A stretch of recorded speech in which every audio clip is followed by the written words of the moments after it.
Let's take a look at the circuit today. Again, 11 laps around the state capitol for a total distance of 118 kilometers.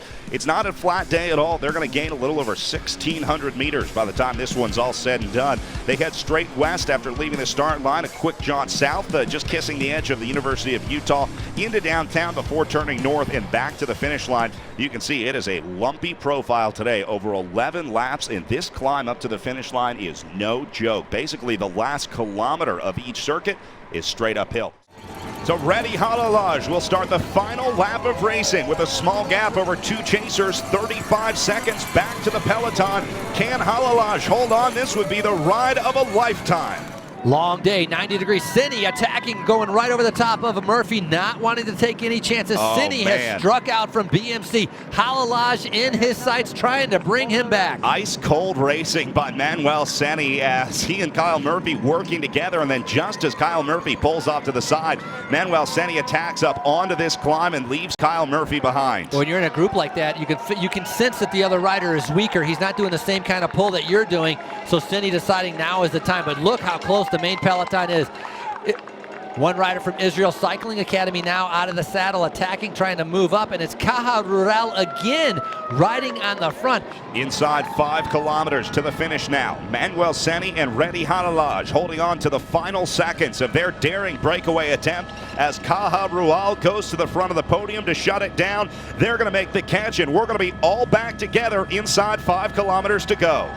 I might have spoken too soon about Reddy Halalaj because he has jumped onto that move from the Caja Rural riders, and he's going to try and make it back up here, and he's there. He has made it back up. Reddy Halalaj jumps onto the wheel of the Caja Rural riders, and they're going to make it back up to Manuel Cini. All of a sudden, we've got 4 riders away off the front with just a few kilometers to go. Top 4, Britton, Mannion, Vetkoff, and Paulus, they all have to be in the top 5 coming around that right-hand turn, and there's not enough space for everyone as riders from Caja Rural right now about to be brought in. Looks like Elevate KHS riding on the front right now. BMC sitting right behind, perhaps thinking about Joey Roscoff. Brent Bookwalter second here 2 years ago, coming up to the finish at the state capitol. All right, there's the catch. The leaders have come back into the fold, and now BMC takes over on the front as we get into the closing kilometers of this race. They are all together heading into the final kilometer. They're going to do the climb one more time, and we'll have a winner in just a couple kilometers. The final 800 meters.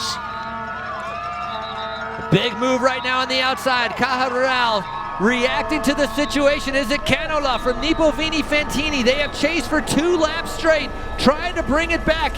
And it is Canola trying to set it up for the win. Miguel Benito, the Caja Rural rider, wearing number 54, check that. But here comes Marco Canola, the Italian for the Nippo Vini Fantini team. Canola attacks inside the final 200 meters, and it looks like he's going to hold on. The field charging behind him. Marco Canola takes a bold move inside the final 200 meters. He's got the line in sight, but here comes Travis McCabe. Marco Canola will hold on for the final stage win for Nippo Vini Fantini, and Rob Britton wins the overall for Rally Cycling. So Gavin Mannion going to hold on to second place. Sergey Vetkov drops down to 32 seconds down, holding on to third. Nielsen Palace ends up 4th place at 35, and then Brent Bookwalter at 2 minutes and 6 seconds down to round out the top 5.